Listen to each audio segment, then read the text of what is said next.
Jubilee Committee, members of the Marketing and Communications Committee, those listening via social media, ladies and gentlemen.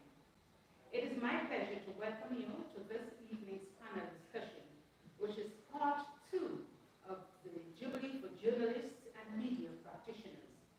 The Diocese of Roseville this year joins the Church Universal in observing the Jubilee year 2025, and the Jubilee for Journalists is one of the activities on the calendar of activities. A Jubilee is a sacred time of renewal, reflection,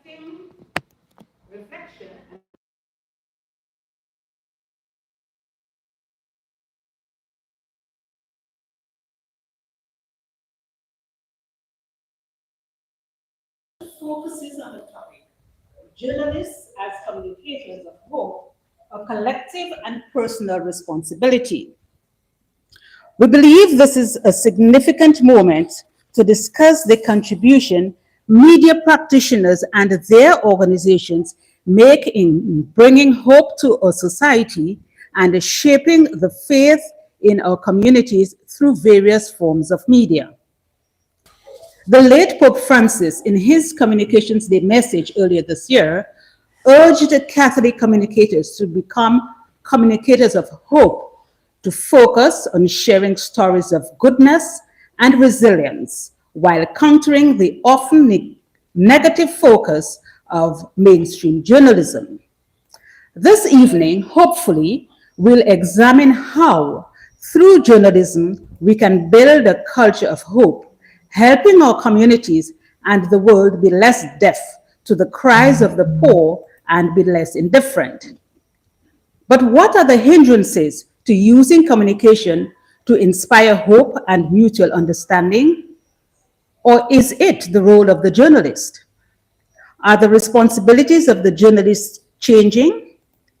How is the changing society and the various factors, such as evolving cultural norms, shaping the journalist, and as such impacting how and what he or she reports? Could this call to be communicators of hope dull the enthusiasm and drive of journalists? How can this call be answered in a responsible way, while the journalist remains the watchdog for society? Hopefully, we can have a healthy and meaningful discussion on some of these issues and others in tonight's panel discussion. Thank you for coming. Again, welcome to everyone.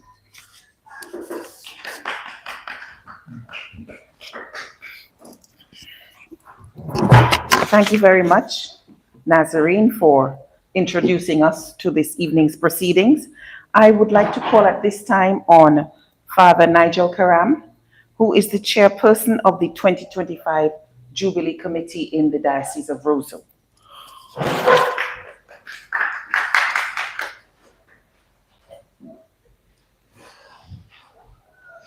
So please allow me to share some opening remarks with you. Back in January, our deceased Pope Francis hosted the Jubilee for the World of Communications in Rome, and approximately 10,000 pilgrims came from 138 countries, attended Mass for the Jubilee of Media Workers on that Sunday together with a massive crowd in St. Peter's Square. The event, which took place between January 24th to the 26th, celebrated the work of those who share the good news of Christ through communications and media. The pilgrims came from all over the world. Over that weekend, he also met specifically with the pilgrims and shared some spontaneous remarks. In fact, Pope Francis was called an excellent communicator. In fact, he had a 9-page document prepared to read, but reading the room and knowing all what had happened before, he sensed that people were maybe a little bit hungry, and so he just gave a few remarks very spontaneously, leaving behind the 9-page document for them to read later. But first of all, in those spontaneous remarks, he thanked the media workers, the journalists, all those involved in photography, photojournalism, videography, and so on, for their work, and pinpointed how important it is in our world today. The then Pope noted that communication is a movement out of oneself to meet and share with the other a part of myself. He continued that communications should be a true encounter, one with the other, and to do this well takes great wisdom. Moreover, the work of communication is meant to build the society, to build the church, to help move our communities forward. This is only possible, according to the late Pope, if journalists and all media workers recognize that there is an unwritten pact of truth-telling between them and those who consume their work. The pact itself is not only about the written or visual truth, but ultimately about the truth that resides in ourselves. Indeed, this is a great challenge in our day, where many are hooked on sound bites and slogans, forward fake news without thinking, or peddle what is popular to get more followers instead of getting to the heart of the matter. Pope Francis underlined that communication is a divine work, as God communicates himself in his Son Jesus Christ, the Word made flesh, by the power of the Holy Spirit, who himself animated the first Christian communities, moving them to proclaim and transmit the gospel, the faith, to many, many generations. This year, the theme for World Day of Communications is Share with Gentleness the Hope that is in Your Heart. And tonight, we are here together to listen to this panel share about the personal and collective responsibility that they have to be communicators of hope in 2025 here in Dominica. Let me give you, or share with you rather, a personal experience that I had. I recently had 2 funerals for young men who were gunned down, one in Guadeloupe and one on the block next to the Roseau River. Honestly, I did not know what to say, but at the end, I tried to communicate from my heart the hope that many of them would find salvation in Jesus from the disappointment, despair, and death hardening their hearts. I challenge those who were listening not to pin their hope in a high life, high-octane bikes, high-price chains, or the high leaf. I truly hope that, and communicated that we would stop the willful destruction of young men, and that they would end the spiral of violence, murder, and revenge. I said that I truly hope and pray that we would find peace and have opportunities to build lives, have families, and grow old. Finally, I'd like to thank those who have put this panel together, and thank all those who are making it a reality by participating in one way or the other. My gratitude goes to the panelists for your contributions and the continued work that you do, and to all of you who are here to listen, whether in person or via or online. I trust that what we do here this evening may continue to grow and become a fruitful engagement between the media, the church, and with our society at large. God bless you all.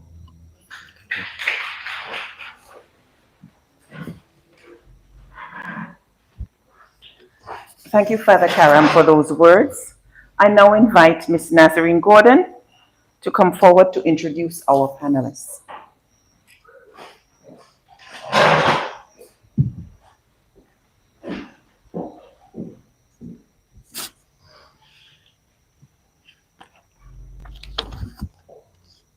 This evening, we were scheduled to have 4 members of our panel. Our thoughts are with Father Chaplis, who is unable to join us, and Mr. Dennis Joseph. Our panelists are Mr. Matthias Pelletier and Mr. Tim Durand. And I'll first introduce Mr. Durand. Mr. Tim Durant has worked in the media for a significant number of years. He's held positions of Program Director of DBS Radio, Public Grower Relations Manager, Dominica Banana Marketing Corporation, News Editor, Marpin Telecoms and Broadcasting, and subsequently Marpin 2K4 Limited, among others. Mr. Durant is currently the owner and managing director of Dominica News Online, an online newspaper. Welcome, Mr. Durant. Thank you. Mr. Matthias Peltier Jr. Mr. Matthias Peltier has been a media professional for more than 30 years. He's been trained both in television and radio broadcasting. Mr. Peltier worked as a correspondent for Radio Antilles, Voice of America, and the BBC Caribbean Report, Cana News. In Dominica, he held the positions of news editor and program director at Voice of the Islands, which was a Catholic radio station here in Dominica. Mr. Peltier also worked as manager of Kyrie FM Radio, news editor, Marpin Telecoms and Broadcasting, editor of the Tropical Star newspaper, and managing director of Times newspaper.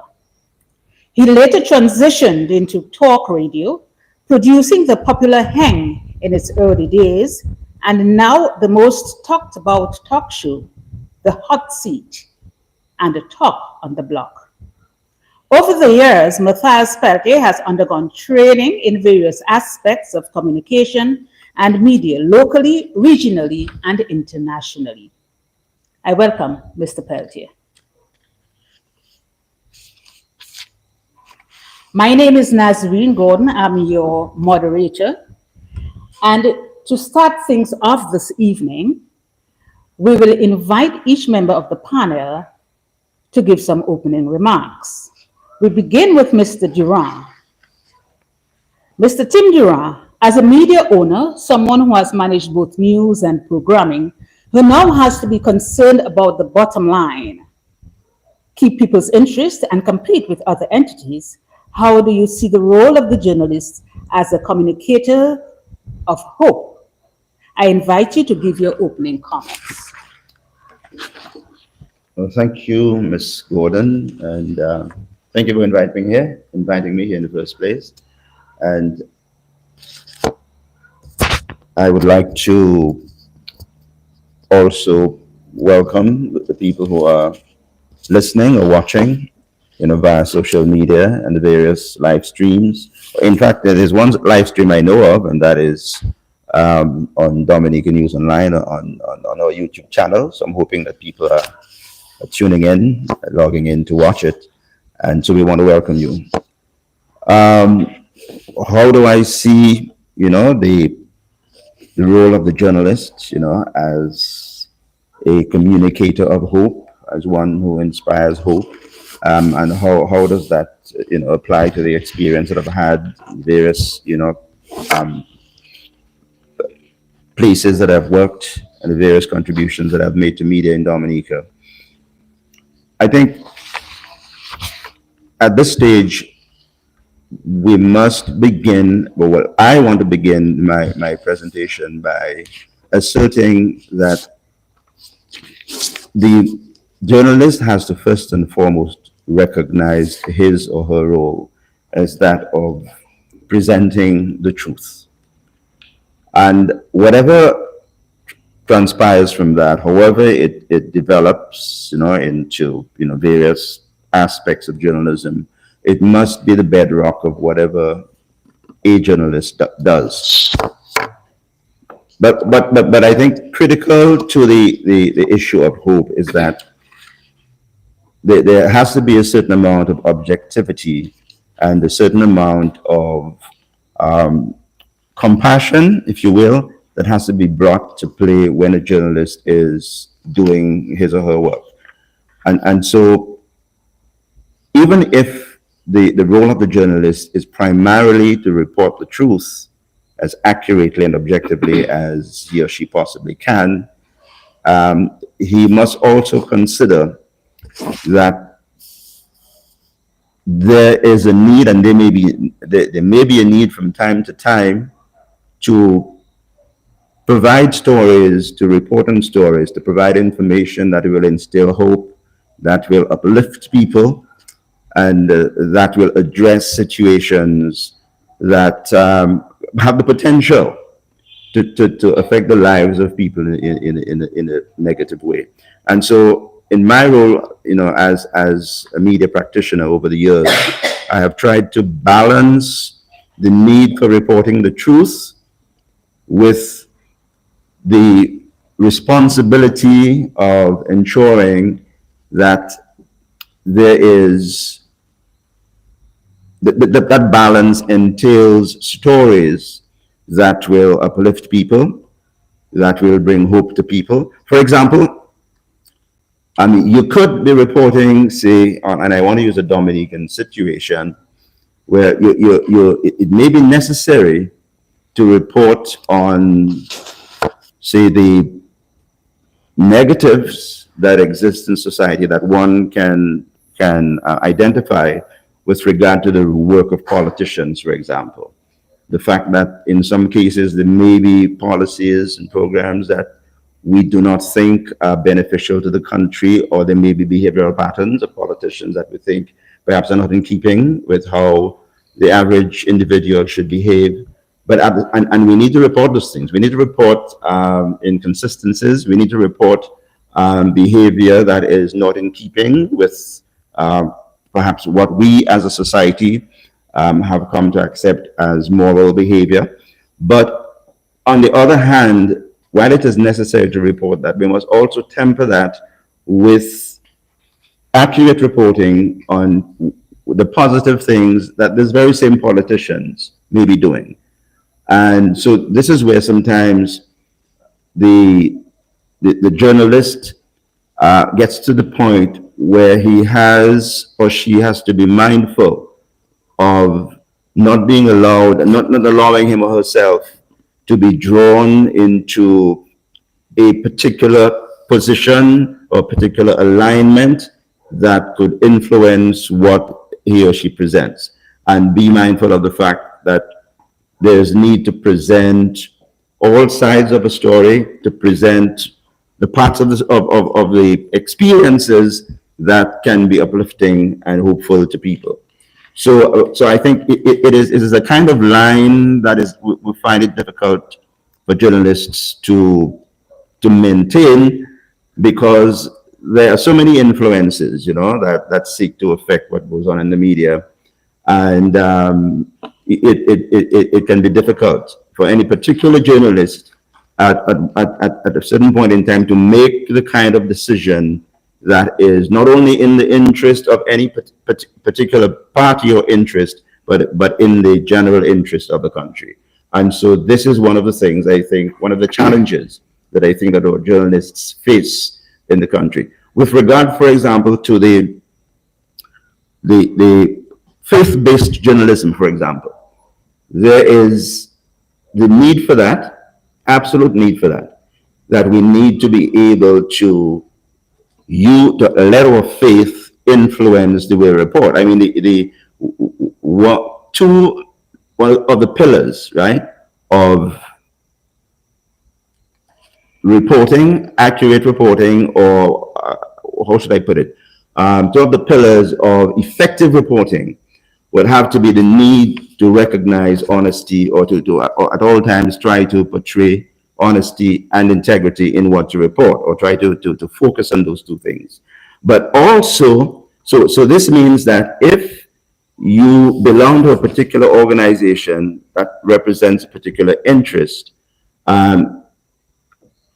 it is obvious that you will want to portray that, to have that reported, to have that reflected in what you report. But on the other hand, in the case of a journalist who is faith-based, it means that you also have to be responsible enough to recognize that when the organization for which you work errs or does something that is not in keeping with the national interest, or does something that is wrong and needs to be reported, that you have to have the courage, and you have to be able to exercise a sense of responsibility that causes you as a journalist whose main objective, whose main role is to report the truth, to report on those issues.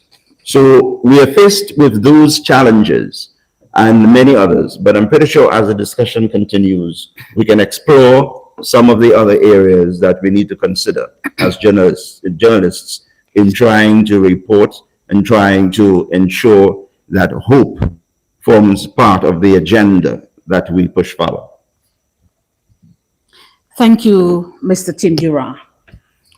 Matthias Pelty, we've always known the media to be the people's eyes and ears, the watchdog for society. With the ever-changing events in our communities and the world, how do you see what you do as a talk show host, keeping the seat hot while being a communicator of hope? What is the personal and collective responsibility of journalists like yourself? I invite you to give your opening comments. Good night to the panel. Nazarene, it's a very cool job and a very rewarding job, but there are a lot of questions as we speak. Team basically set the foundation as it relates to truth, but with truth, and we're talking about tonight, we addressing the issue of the church. I want to, of course, stress on church. With church, I'm somewhat disappointed, and I want to hit the ground running. Yes, your theme tonight is journalists as communicators of hope, a collective and personal responsibility. But what's the responsibility of the church? If the journalists can't communicate with the persons in charge, the leaders of the church, and I find it very difficult many times, I just want to hit around, to find the leaders of the church to speak to social issues affecting Dominica. It's like you're chasing something that doesn't make any sense. You want hope, but we need the leaders to give us hope. Where are the leaders? Where are the leaders? Why don't they speak out when we see all the social injustices surfacing in Dominica? I'm sure Father Karam is here. Sometimes we can get one or two priests speaking under their tongue. Like they don't necessarily want to say the truth because they're afraid of hurting somebody's feeling. But if we have to communicate, if we have to make the truth as real as possible, we need the leaders of the church to speak on the various subjects affecting us in, of course, society. There's no, I mean, Father Karam or any one of them, there's no defense, and maybe you can provide one, to say the church has been very silent. So where is the hope that we're talking about? Where is the hope that you want to talk about, Nazarene, tonight, when the leaders of the church are very silent on social issues? That's how I'm going to start the talk tonight. Thank you, Matthias Pelty. Going to ask Mr. Durant, or Father Karam first, would you want to come in here on that particular statement? And okay, so he refers to Mr. Durant. Mr. Durant, could you give us your comments on Matt's point of view? The church being silent. I'm moving Father Karam, just expecting to provide an answer on behalf of the church, right? But is this the general feeling among the media fraternity? Yes, I mean, I agree. I would agree with Matt in the sense that there's not enough of that happening. I would qualify what is said with Take the microphone. Yes, yeah, with my own view that there are some priests, there are some clergymen some, who are aware of the need to play a role in addressing the issues from the standpoint of giving people hope. And you can only give hope in that respect if something is wrong or perceived to be wrong in society. You can only give hope if you address the issue in a very tangible way, or a pretty open way, as opposed to the abstract way in which some priests and preachers address matters. You speak about it in a sort of couch, abstract manner that really doesn't get to the point. So I do agree that there's a lot of room for our priests and pastors to address certain social ills, political in some cases, and let people know, because there's a saying that something is out on the support of our religious leaders, right, to provide a sort of guidance, and support when we believe that there are certain things that need to be addressed in society, and there is no support coming from those people we look up to for spiritual guidance and moral support. And so I totally agree with Matt that there is room for more of that to be happening in society. We have certainly hit the ground running. How do you, and I will direct that question to any member of the panel, how do you see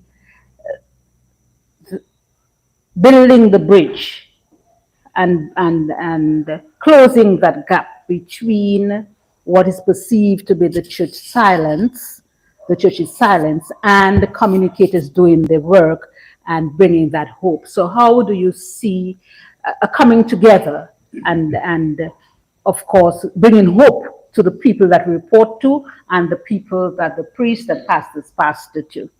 How can we bridge that gap?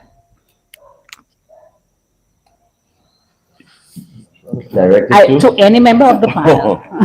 Good evening, everybody. No, I'm not a member of the panel. I was never supposed to be a member of the panel. Ms. Gordon indicated that the panelists are Father Herman Sharpless, Mr. Matthias Peltier, Mr. Dennis Joseph, Mr. Tim Durant. Those are the panelists, okay? Two cannot make it and two are here tonight. And my role was the prayer and some opening remarks. The topic for the evening is journalists as communicators of hope, a collective and a personal responsibility. If we want to veer a little bit into the role of the church as a communicator, the church has always played a role in communicating the gospel of Jesus Christ. It has done this for 2,000 years, and it will continue to do this until the return of the Lord. Every Sunday, on every pulpit, there is a priest who preaches, or a deacon or a lay minister who preaches the gospel, who touches on many, many different issues that are occurring in the society, in the community. There is not a silence of the church. I do think, from my perspective, the church continues to speak and speak very clearly, proclaims the gospel. The church recognizes that its membership is made up of all kinds of different sectors of society, and therefore it communicates its message in a way that will affect and touch the hearts and minds of each and every person, hopefully touch the hearts and minds of each and every person, whether they're young, whether they're middle-aged, whether they're older. And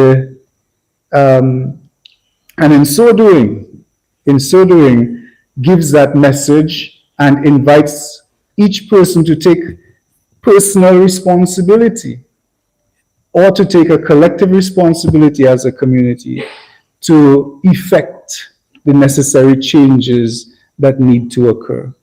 It is not the role of the church to start telling people what to do in their to make this, let me say, it's not the role of the church to make the decisions for the people. People make their decisions based on what is taught and on their consciences. And the rest is left up to God. But the church continues to speak very clearly, very openly. And if I may to say something as well on personal and collective responsibility, each journalist has a personal responsibility to take the scriptures, to take the holy scriptures, to take the teachings of the church and see how they can apply that both in their personal life and in the life of the community at large. And to listen to their priests, their pastors, their leaders, their church leaders, and see how they can inculcate whatever the values of the gospel, the values of Jesus Christ, and help to evangelize the rest of the community, their family, the world around them. Evangelize, for example, the world of journalism. I think I'll stop there for the time. Thank you very much. Very interesting, Father Carol. And we understand, yes. We ask you to just take the mic, Okay. the small microphone. We understand the responsibility of journalists, of course, to bridge that gap, if you will. But we see you, the priests in Dominica, the church leaders, as a go-between between God and, of course, every member of your church. Father, I think you and others have a responsibility to speak to the issues of the day through gospel, if you want to call it that way. Because check the numbers, Father, check the numbers and see if you agree with me that the church and its members are dwindling, and ask yourself why. Are they really understanding what is really going on in the church? Are they really understanding what's really going on in the church? Because if you talk to the young person of today, Father Karam, they would say, or most of them would say, I'm not going to church because the priest's not saying what I want to hear.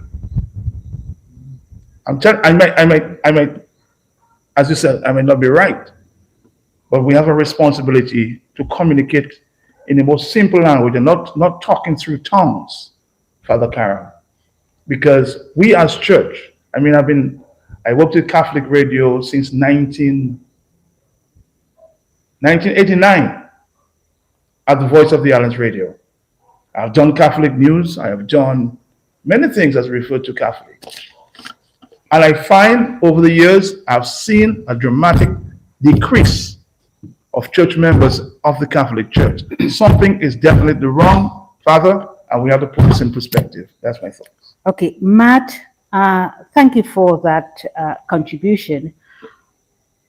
What do you see is the role of the journalist in that situation?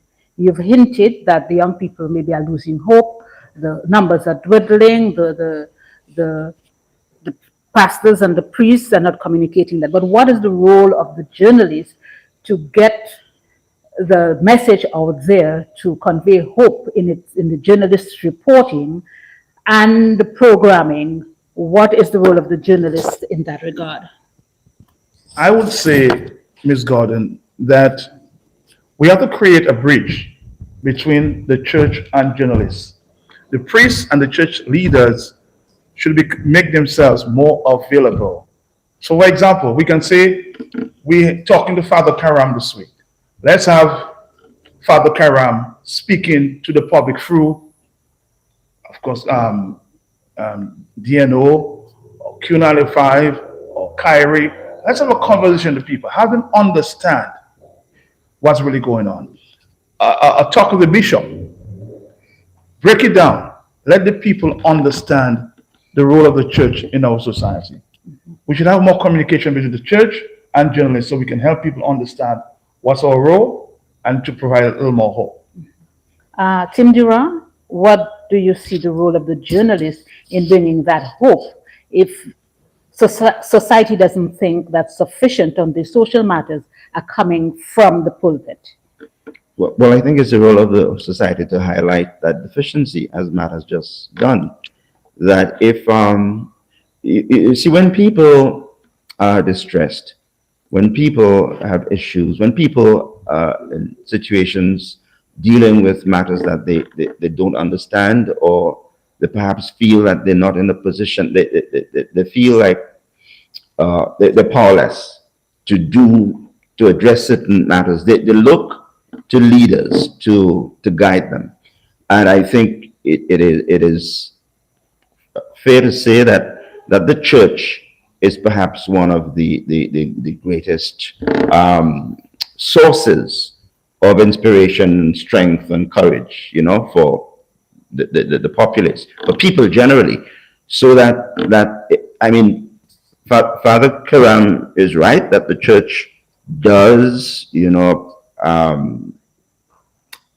bring the gospel to the people on a regular basis, and he's right. But my question to Father Karam would be, I mean, sometimes is doing that sufficient in dealing with specific situations in society?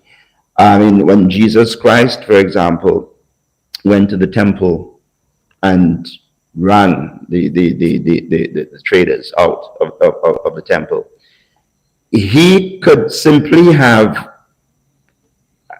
perhaps just noticed it and said nothing about it, or done nothing about it, or perhaps continued along the track of telling people about the kingdom of God, and getting ready for the kingdom of God.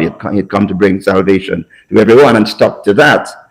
But he took action with regard to the injustice that he felt at the time was being committed in the temple. So in the same way, I think while it is the duty, it is the role of the priests to proliferate the gospel, but there's need, and it happens sometimes. I did point out that it does happen sometimes, but it does not happen enough, where the priests and our religious leaders take the lead. In other words, they take the initiative. They do not necessarily have to wait for the media. That's one thing that certainly could be helpful, where if the media took the initiative and approached them, that they should respond. If something is happening that requires, I mean, there are many issues in society that require, the input, that require opinion, that require some sort of clarification and analysis from various leaders. And on many occasions, people would like to hear what the religious leaders have to say about something which they may consider to be immoral, something which is affecting the very moral fabric of society. And so they wait to hear what the priests would have to say about that. It would be one thing for the priest to stand at this pulpit and say, well, injustice is wrong, but he, in a sort of very general sense, which is what the Bible teaches, but he does not address a particular issue and say, hey, look, this is wrong, And so this is where I feel that the failing, to a certain extent, has existed. That not enough of this direct addressing, if you will, of certain issues in society that generally the populace feel, or many people feel, are wrong, that you don't hear from the priests often enough. So I do agree with Matt that it would be good if that bridge could be built, in the sense that when the media perceive wrongdoings in society, but perceive situations in society that require an input from our religious leaders, that the cooperation of those leaders would be forthcoming, and they would make themselves available to the media. Thank you. It is believed that journalists on a whole should go out and seek stories of hope to lessen the fears of society, to highlight issues that can get people believing in themselves and believing in society, rather than the hard core controversy and the hard issues that people are just feeling gloom and doom. Do you think that's the role of the journalist, and journalists ought to be doing more of that? Or does it soften journalism? No, because over my 30 plus years in the media, my biggest stories, and people might say I'm a controversial political guy. I am not. I'm interested in humanity. My biggest stories came from doing hope stories with the people out there. I have the record, and nobody can dispute that, of raising the most money out there in radiothons for the sick and downtrodden. So I know when I speak, I can back it up because there's a lot of hope when we do that kind of story. So we don't need to have hard news. And again, we want to tell our leaders in the church, all we need sometimes is a little guidance as to who may need what and when. And I think we can build that bridge. I've said, I want to repeat that. We can build that bridge in making our society much stronger by doing the kind of humanitarian stories and the hope stories. If we only know, because sometimes we don't even know. If we are told from the church leaders, I want to come back to the church leaders because we're talking hope this evening, as to what may be happening. I've been approached to help, say, the cathedral in raising funds, but nobody ever got an understanding of, we're just going to build a church. Why are we giving the church so much money for? But we need to find out the deep reasons, because everybody is giving a different side of the story. We need hope. But would you believe it is the responsibility of the journalist to go out and get the information? But we need the information, Nazarene. That's not the point I'm telling you. I'm telling you, we need the information from those who lead us in society. There's no hope without leadership. If I may, Nazarene, I do agree that the journalist has a responsibility to seek out such information. I mean, the fact that the people who may be reluctant to speak to the media, or who may be reluctant to appear to be controversial on certain issues, because we know our society is a small one, and I mean, there's a lot of perceived backlash, if you will, repercussions for taking stands that may be controversial, and so we have that in every sector of society, including the religious sector.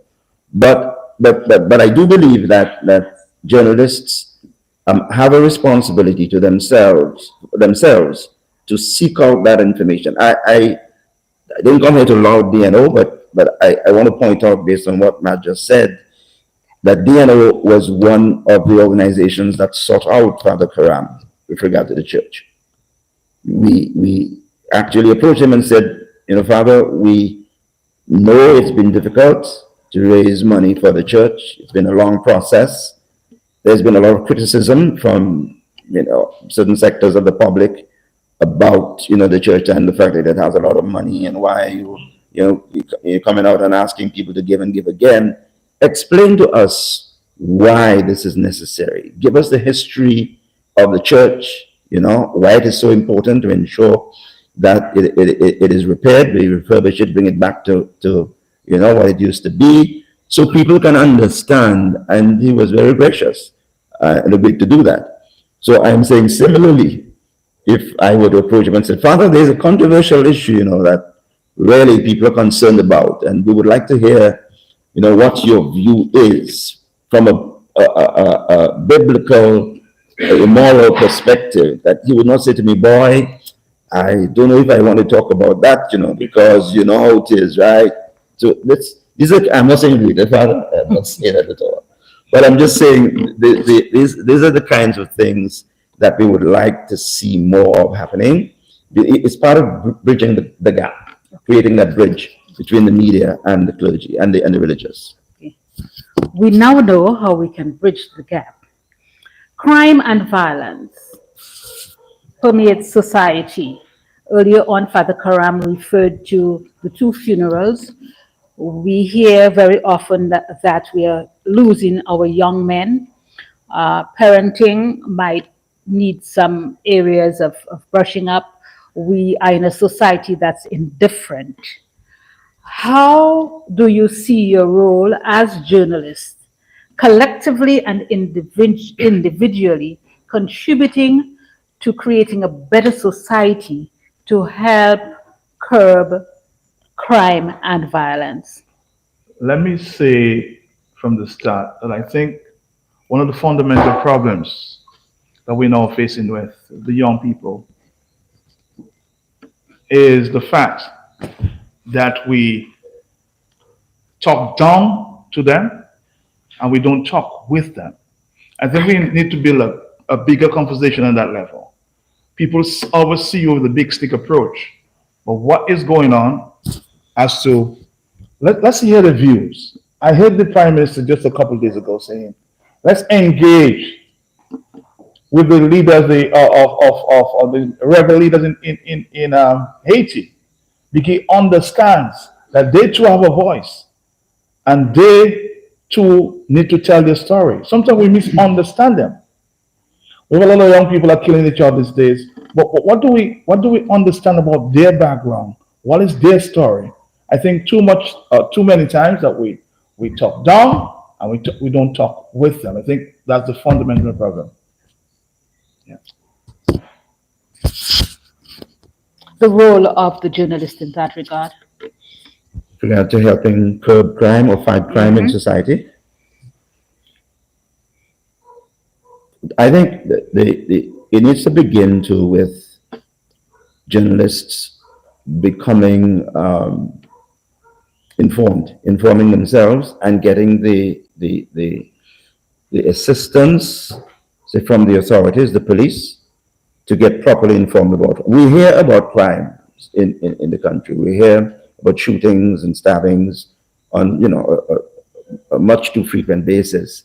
But we also do not get statistical information when we need it, so that we pretty much the same way. And I don't want it to sound as if the journalists are being denied, any sort of assistance or cooperation. I mean, this is not the case. But in the case of the police, for example,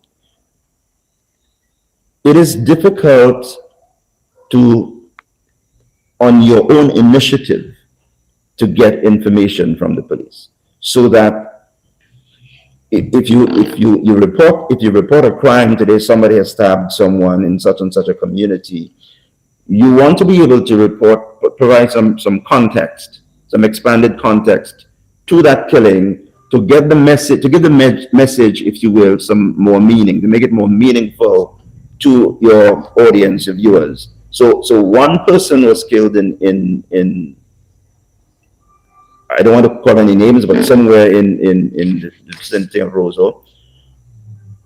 But this has happened several times, throughout the year.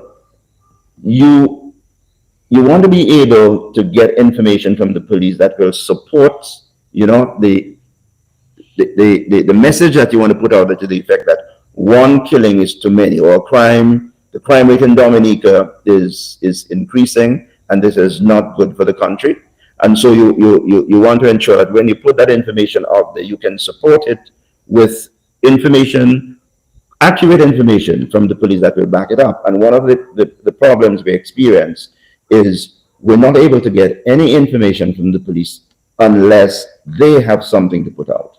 And so that can make it difficult for you to provide a compelling, accurate picture of what is happening with regard to crime. Now, with the point Matt made about talking to the youth, that's absolutely important. I'm not going to rehash that because he has already made the point. But it is important that journalists are also able to understand what it is that motivates people to commit crime. So we need to to receive the guidance from those people in a position to do that. We need to receive the training that will help us to understand, I mean, why is a crime being committed and what causes one to commit a crime, so that we can use all of that information to put together programs in terms of reporting of our stories. In the case of DNO, we don't only do stories, we try to do programs as well. And so we need to be able to get that sort of information, get people who will be willing to come and talk to us about it, to provide information that can help deal with the issue as a social crisis, and not just reporting incidents of crime as the information is provided to us by the police, or in many cases by social media. And when that comes out on social media, we have a responsibility as well, not to just run with it and put it out there without having ascertained that it did happen and gotten some sort of context for the story.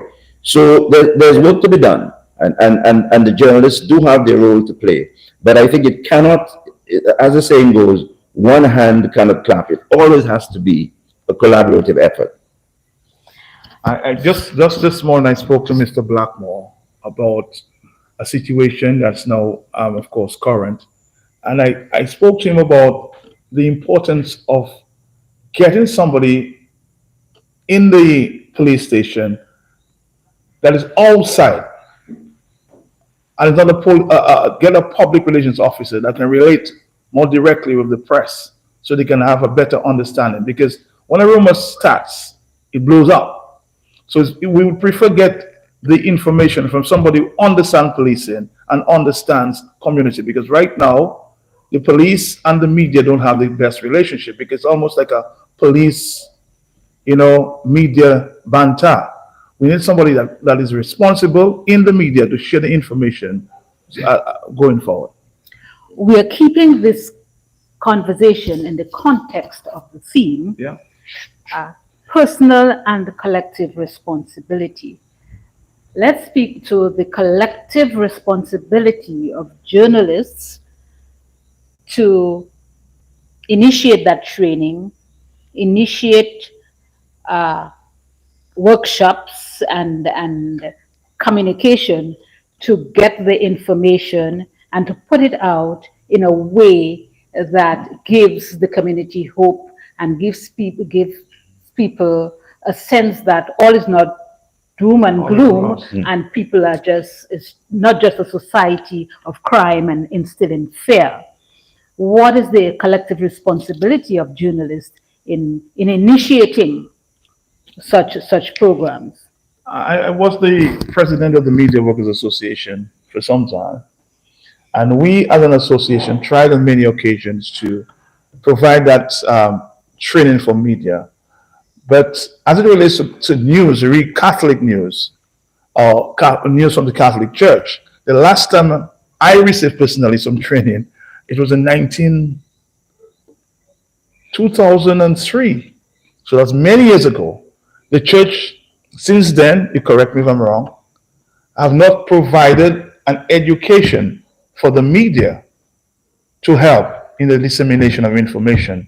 So we need a lot more training. The church might say they don't have money, but I think there's a lot more education that we need, especially the younger journalists, to help disseminate that kind of information.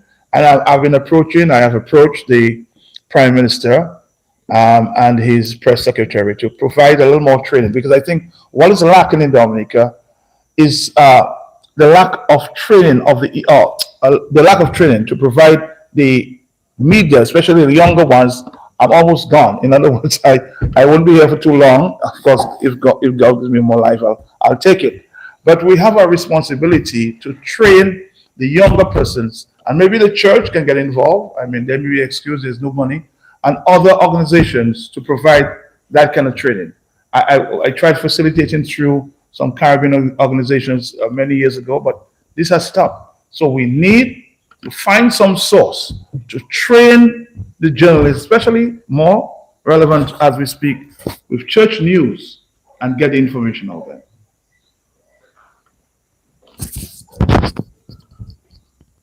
There's no doubt that our media is lacking, fraternity is lacking in training in Dominica. And it is lamentable, I think, that at this stage in our development as media, that we do not have a body representing media people on the island. Because I mean, there's so many things that are happening, and when I think about that, then the question comes to mind. Well, I mean, isn't something that the media association should be taking up? For example, this issue recently during the March 19th protests, where this young lady was alleged was harassed by the police. And at the time when all of the controversy and the public reaction and outcry was taking place, I was thinking, well, the media association really should be at the forefront of this, because my experience has been that people, newsmakers, they only consider the media when they have got something to cover. So we wanted to come and cover something. If you don't come, we're not very happy about that. Even when the media shows up, they do not take into consideration the fact that, hey, if you're inviting me to cover your function, then you should really try to accommodate me and facilitate, me to be enabling me to do my work. Yeah, you go to functions, and I'm sorry I'm sounding as if I'm complaining on behalf of the media, but so there's some things that need to be said, and because we can't just give the media some sort of recognition and put the media, I don't want to say on a certain pedestal, but have certain expectations of the media only when it suits us. Something is happening and we figure that the media should be covering that, and the media should be doing a good job. But then other than that, we do not consider, I will say you go to a function and no arrangements are made to accommodate the media. They invite you, but when you come, you may go sit somewhere and somebody comes and tells you, well, that seat is taken. It's reserved. So can you find somewhere else to sit? When I joined the Dominica Banana Marketing Corporation, I was aware of that situation in the media. I had come from radio, and I had been involved in journalism and news reporting, and my people, those whom I supervised, had those issues where they attended functions and they were not given the sort of recognition and treatment that they deserved as media people. They were just expected to come and cover the function and do a good story. So when I went to Dominica Banana Marketing Corporation, I set up the Public and Global Relations Department, and I decided I was going to make every effort to treat the media differently. So I set up accommodations. I set up a system whereby the media personnel could come and plug in their equipment. They wouldn't have to figure. I ensured, I told the people who work with me, we have to designate a special area for the media where they can sit without being interrupted, without any hassle. And I just ensured that the media, was treated with the sort of respect and the sort of deference that was required, so they could do the job that was required of them. So this is not happening. But I think ultimately what we need to do collectively, as Matt pointed out, is we need to find ways to ensure that we can come up with means of developing the media, because this is something that has not been happening. People are left on their own. They join institutions and they're left to develop by themselves. We've got a situation now where broadcasting is a free-for-all. Anybody can come into broadcasting at any time and claim to be a broadcaster with no training, nothing, doing their own styles. So we are beginning to wonder whether there are still standards for broadcasting. So we need to be able to do that, come together with the help of stakeholders, the government, other people who are interested in the work that the media does. So when the media comes to you and says, look, we're doing a program that we need some assistance to be able to make it work, don't think of the media only as being, necessary or useful when you need them to cover a function. To be able to do that effectively, you have to help them to grow and to develop. Let me just add there, Nazarene, just before you go. I would encourage church, Father Karen is right here, respectfully, to try to organize some training on church in terms of how the media should cover church, because I think a lot of journalists don't even understand what their role is in covering church, because there are a lot of controversial issues, and I think we should get a better understanding of how we should cover church. I'm hearing from the panel that the disrespect for the media that has been occurring over the years and the expectation of the media do not match. On one hand, you can't disrespect me, and on the other hand, expect me to lean towards putting things only in your favor in terms of covering, because journalism is not PR. How does the changing face of social media, the rush to get it out there, where everybody has a microphone and you have all this online sites popping up, how does it impact journalism and, of course, creating that hope? Because we know controversy sells. We know is the big story that sells, and everybody wants to get it out there. And in the lineup in your news package, this is what would make the headline, and then you hear too many negative stories in the headline. So how do we have that understanding, wanting journalists to be, of course, bringing hope and softening the outlook of people in terms of the changing face of the media? Okay. I don't think there's much we can do to stem,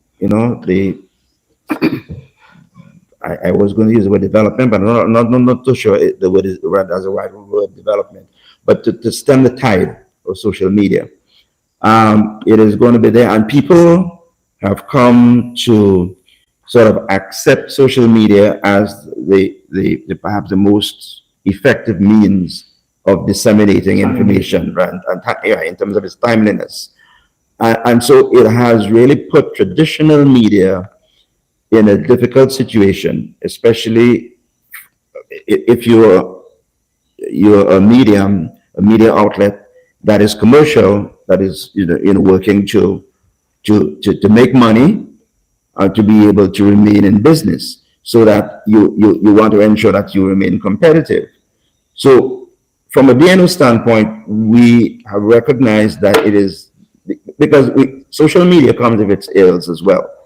I mean, the information comes out there very quickly and sometimes in a very timely manner, but it is not always accurate. Okay, and so we have to be very mindful and guard against this inclination to want to copy social media and get the information out there as quickly as they do, because that's the way to be competitive. It means that we are losing now what we have been has been the hallmark of our operations over the years, and that is credibility. So therefore, from our standpoint, we need to look at it is true, somebody gets killed in some part of the country, the story comes up maybe a few minutes afterwards, stabbing in Grand Bay, more details later. You may never get those details, but the stabbing in Grand Bay starts up a storm of reaction and controversy, and people start to comment and judge, and become the judge, jury, executioner in the matter. All sorts of negative comments, right? It is still the role of the traditional media to ensure that the story is verified. So that I always tell my people, look, we cannot go with any story that breaks on social media unless we can get this verified by at least another source, if not the police. And here's the police come in. What I said a short while ago.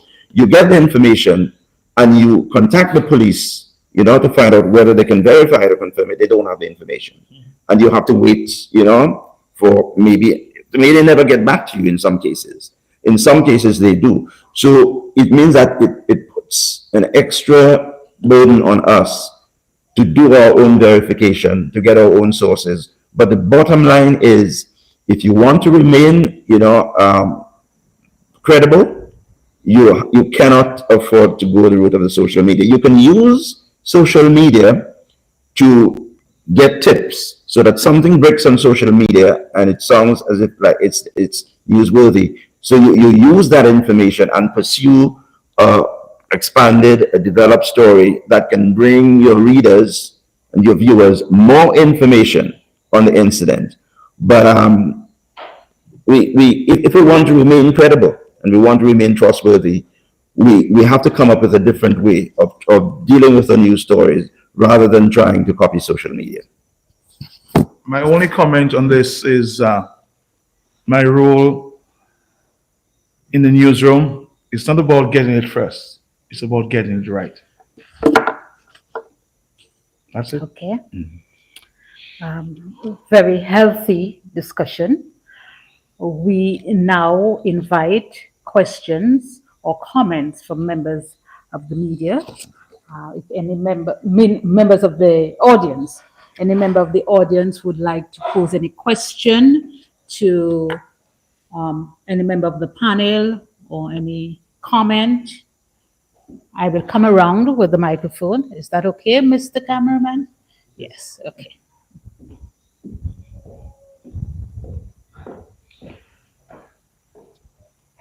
Right, a very interesting discussion. I mean, Matt, first of all, I hope you appreciate the fact that the church helped you right from the start at Dominica Catholic Radio when we were Voice of the Islands. Sorry, when we were there together, right way back when, and I can recall we working together at the radio station then, and that I guess helped formed you to where you are today. I want to comment first on the church and often not disseminating or the relationship with the journalists in getting information. And when that point came up, my mind went on a bit outside in regards to the bishops of the AEC. The bishops of the AEC, whenever they meet, they issue statements on different matters. I know for a fact, a few years ago, a statement was issued on crime and violence. And Bishop Miles Zervin took up the matter of crime and violence in the Dominican society and went even far as forming an alliance with members of the other faiths. And I was part of that and issued statements. I can recall Bishop Miles issuing a statement on the matter of crime and violence.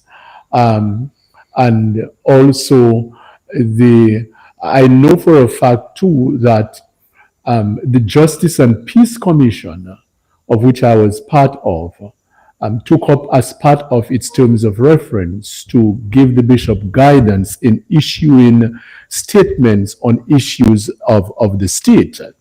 And that brings the point as to how the information is disseminated. Does a journalist just call a priest to speak to an issue? I'm not too sure whether there's a protocol in the diocese in that regard. But from what I know, the bishop is the one who used to speak on issues. So that is a matter perhaps for the diocese to look at closely as to who speak on issues. Because one may say, can I just pick up a phone and call any priest to react to some matter in the society? I think that there must be clarity. There should be clarity to this as to, but from what I know, the bishop is the one in the past who used to speak to issues. As to whether that is done regularly enough is another matter. Father made reference to Father made reference to the meeting with Pope Francis when he met with the journalists, the Jubilee of the Journalists. And I would just want to quote briefly something he said, which is very pointed, and it irked something in me. He said, your work is a work that builds, a work that builds. It builds the society. It builds the church. It makes everyone go forward, provided it is true. Provided it is true. And he goes on to say, but you are truth. You are true. And the Pope went on, and I like this part where he says, but you inwardly in your life, are you true? And I raise this because I think the Pope was saying in a subtle way there that yes, it's important to share the information, but what about your own spiritual life? I think similarly he was pointing to this there in making this point. So I don't want it to, but I mean we spoke a lot about it builds the church. Can more be done in building the church in the role of the journalists?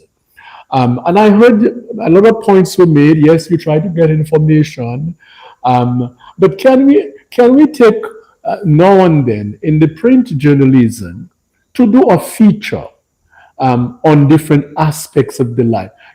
Has consideration be given to doing a feature on the role of the diocese in the year of Jubilee?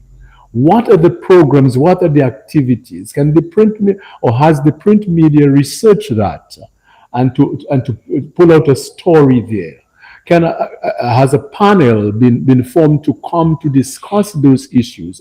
So I'm saying that that part of building the church, have we done enough? Or I guess it's an ongoing thing. But I think this is important. Another Let's yes. give them a chance to comment on that. Martin, thank you, because we go back a long, long way. That's when you were younger, right? Yeah. I get the point, Martin. I think I want to invite church. I've listed a few points that maybe the Dominican, our priests, our leadership in church can look at. We need to have a conversation with Father Karam, who's head of the church. I'm just using him as an example, not directly talking to him, to answer a few issues as it relates to church. For example, the church and its ability in keeping younger people engaged. Where can we get more Catholic education? Dismissing, if you will, a lot of rumors out there that there is sexual abuse in the church and dismissing the sexual scandals. We need a perspective on that. Also, women in church and women playing more active roles in church today. So these are some of the issues that we can discuss with church, and we can get a better understanding going forward. And I guess the methodology in which you can do that can be examined. Yeah. I think it is important. But one last point was on the point of the training of journalists. I think that is so important. And you mentioned how can the church play a part in helping journalists to report on matters of church. I think that is very important. And also was mentioned, how can we bridge the gap? I think that is, and I think out of this forum, we can explore this. How can we bridge the gap between the journalists and the church? And can the church play a role in helping to train journalists on reporting of church matters? But one last thing quickly. On the area of collective responsibility and the matter of credibility in stories, I think is an important area, because sometimes you listen to certain things that are coming out of certain programs and you wonder whether this individual responsibility of journalists and the credibility of information which is disseminated and doing the research on gathering the facts. And even though you don't have the facts at the time, what do you think on this particular area in terms of how is that put out there when you do not have all the facts? Can the journalist coin it in such a way that the public would know that you have not done enough research in that particular area, but you have certain information that you want to disseminate, but put it in such a way, and that is part of credibility. You put it in such a way that the public know you do not have all the facts behind what you are saying. I don't know how you want to react to this. No, but yes, Martin is absolutely right. But there are, journalistic approaches, so to speak, to doing that, because it's very seldom that you have all the facts on any story that you're reporting. Very seldom. When you do that, it's because you have done a lot of research and perhaps investigative journalism. Okay, but there are specific cases where something breaks, right? And it has happened, but you do not have all of the information. So you say, well, look, this, according to reports, this has happened, but we have not been able to verify exactly what went down, but we will let you know, provide more information when we have. So certainly you can do that, and this is something that's being done. But I have to agree with you. Sometimes we rush to publish, and to announce things before we do sufficient research and to ascertain that the information that we're putting out is credible. So this is something that we need to consider as well and take on board. Okay, we have another question. Thank you, Nazarene. It's more of a comment, though, as opposed to a question. Let me say, like Martin, it's been a very interesting discussion. But sometimes when we talk, many of us, we tend to put ourselves out. Both you and team, I'm sure, Catholics. And therefore, when we, in forums like this, we sometimes forget that we're also Catholic. I'm a journalist, but I'm a Catholic. I'm a nurse, I'm a Catholic. I'm a police officer, and I'm a Catholic.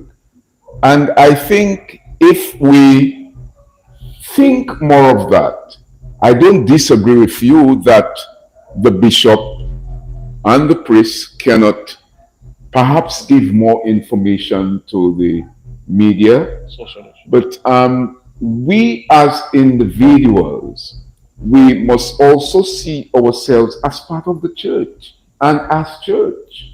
And the church is not just Father Karam and the bishop. As I said, I agree with you that they too need to speak. We just coming from Synod a few years ago, we can say and a lot of what we deliberated on in Synod, it's coming up again in Jubilee year. And this question of who should talk and what we should be talking about, I think those were areas that were deliberated on very much during the Synod process. And maybe we still have not gotten it right in terms of, how we do it. But to say that the church is not talking on social issues may not be very accurate, because that's fact. Just this week, I was listening to DBS radio. It's today or yesterday, and they were quoting Father at some funeral service talking about the murders and, young people need to be given new direction and hope and all of that stuff. And I'm saying perhaps the journalists need to do a little bit more of that. Sometimes we are invited, even sometimes you go to a Catholic function, you cover Mass, and the priest raises some very pertinent issues on social issues, but the next day you hear nothing in the news, or there is nothing in the papers, there is nothing on social media about it. But you go to the political rally. I was just listening. Sunday, the Prime Minister was in Grafon. Father gave a homily, Father Fanso. But what you reported? Nothing about what Father Fanso I said. reported that. Well, I didn't hear you. I heard BBS. So I can only report on what I heard. But I didn't hear anything about what Father Fanso said. All I heard was what the Prime Minister said. So it's who we are following sometimes. But having said all that, I am also hearing a yearning for dialogue between the journalists and the church. And perhaps the activity that we're having this evening may have been the wrong activity. What we needed was a let's talk session. Something like maybe a pre-breakfast, your father invites you and have some nice food, and we talk over food and drink about how the media and the church can be more effective. The journalists and the church can be more effective in reporting on the things that we want to report on.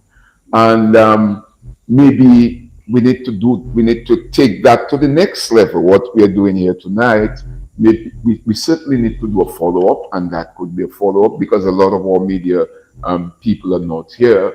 And to listen to the media and the media to listen to the church and determine how can we make things different? How can we bring hope to the Dominican people? Because in a situation in which we are now, we spoke about the youth, but we all have that personal and collective responsibility to bring hope and to give hope to our young people. So I'm hoping that those of you who are here tonight and those who are listening, who are journalists, media workers, can work with the church in trying to bring that hope to the Dominican people. Thank you. Thank you. Thank you. It is said that controversy sells, and is who says what that makes the news. The dog biting the man is not news, but the man that biting the dog is news. That's so true.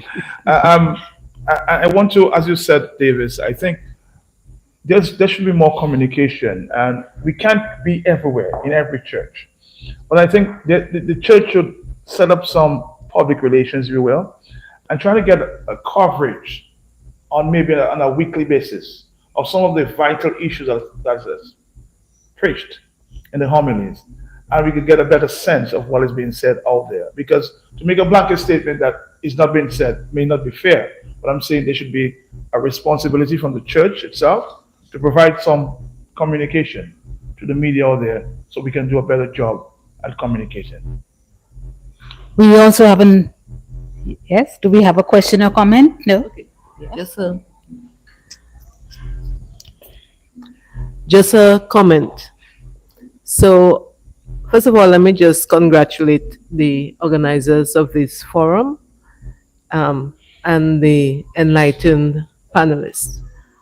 But my comment is really being directed to Mr. Pelty. Okay.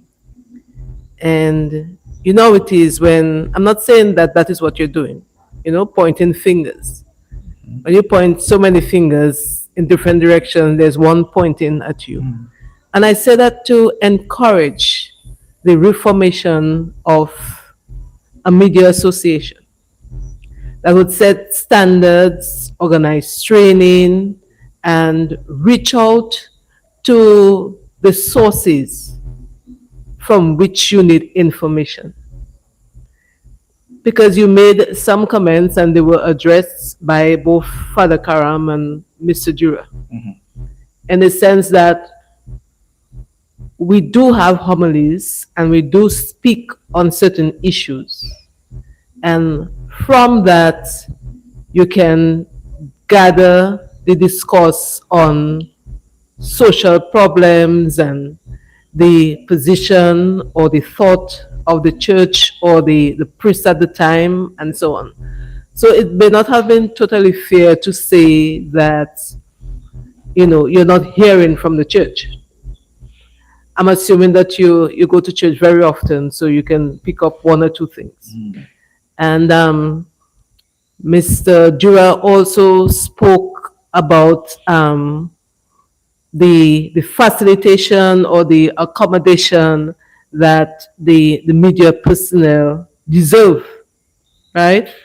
And so probably a media association might want to set standards and provide guidance and source training so that we can have a professional news network with diverse information and all of that. So that's just my comment. Well, as it relates to the media, it's media association is no more, and I think I'll be blunt and say that the media in Dominica has become very politicized.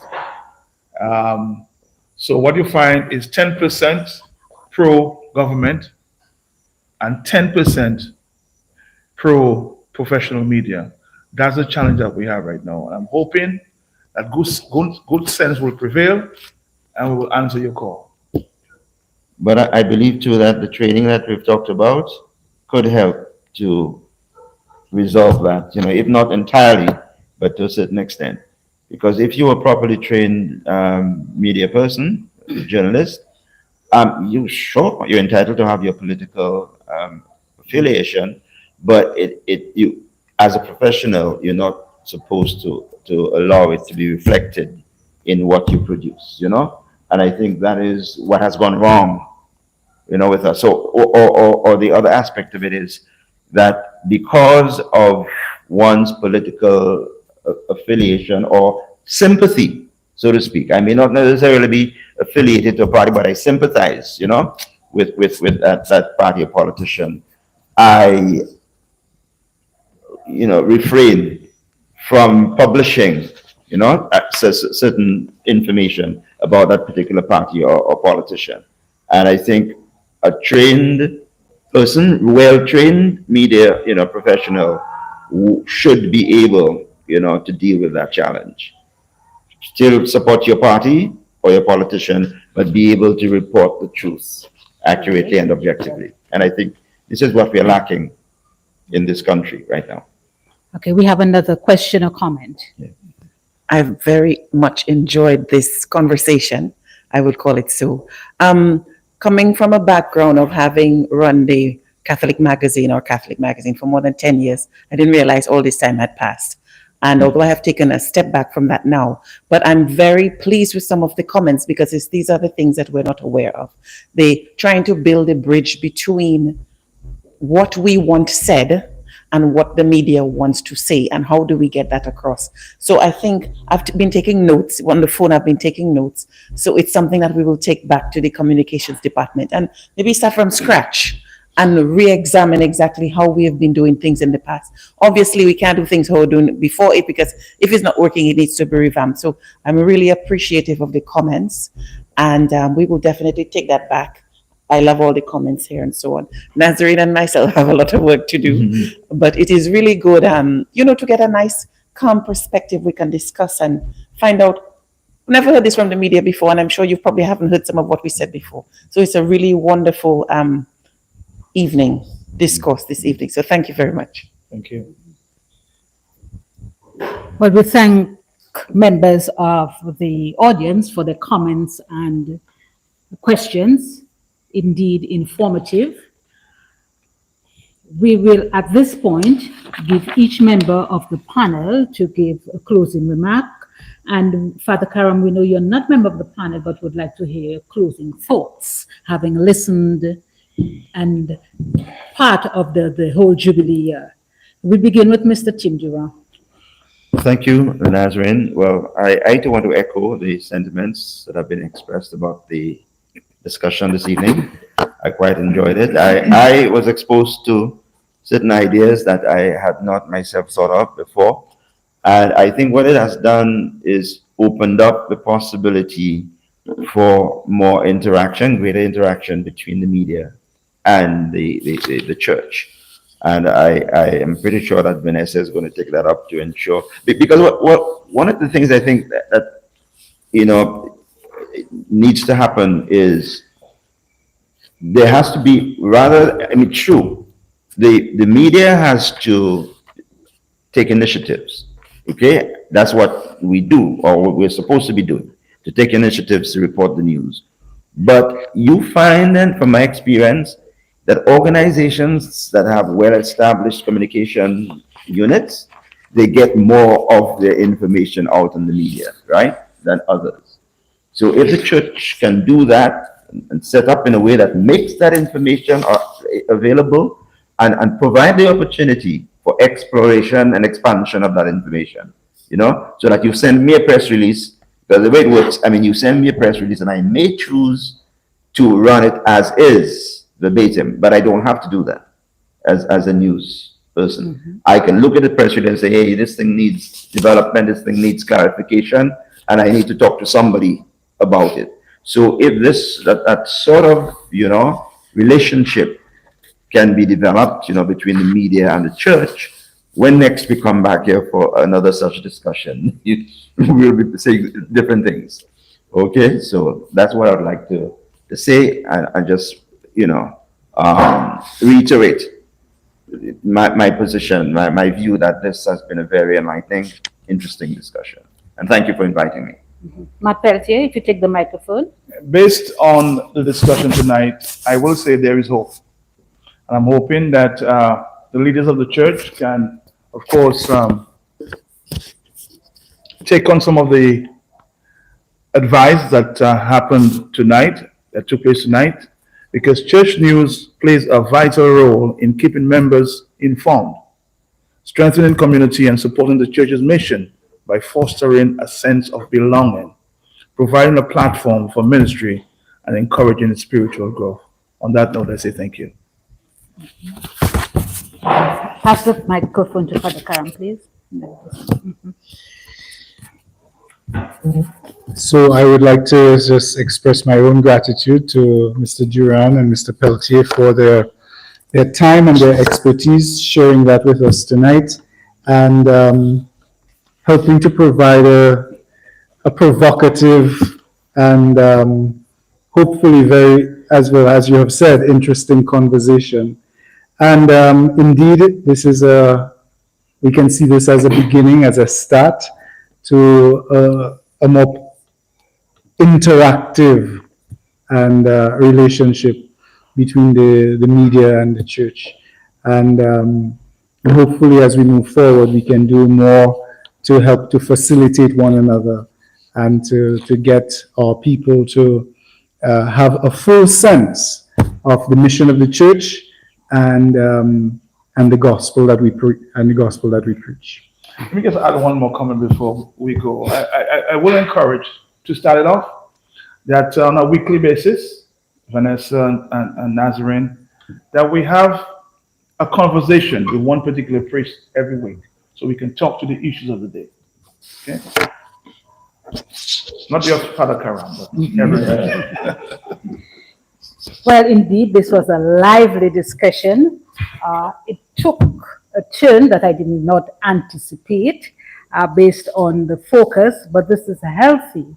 And also, we thought of one panel discussion, and we see several in the making, so work has just begun. It was indeed a pleasure being your moderator. I first want to thank Father Nigel Karam, and he's the chair of the 2025 Jubilee Committee. And again, we invite everybody to pay attention and look out for the events coming up on the Jubilee calendar. We're in the Jubilee year, thus we're having the Jubilee for journalists. Members of the panel, Mr. Pelletier and Mr. Durand, the various media houses who helped promote this panel discussion, members of the 2025 Jubilee Committee, we see your co-chair, Mr. Litan, those who joined us in person and on social media, and members of our Marketing and Communications Committee who put this panel discussion together. A lot has come out from this discussion. The resuscitation of MWAD. Earlier on somebody asked and I couldn't say. Of course, the continued effort to build our communications unit within the diocese and more dialogue. We hope that, as everyone else has said, it's just the start, and very soon we'll be convening again. Thank you so much for coming. Thank you for your contribution. Thank you to those of you who were viewing and listening via Dominican News Online, and thank you to DNO, Mr. Girard, for agreeing to stream this panel discussion. Thank you to Prevost in the Mall, who has provided us with some refreshments. So we thank you again, and as we end, we invite you to join us for a drink or two. Thank you. Thank you again. Thank you. Thank you. All right, man. Thank you again. Okay. All right, sir. Thank you.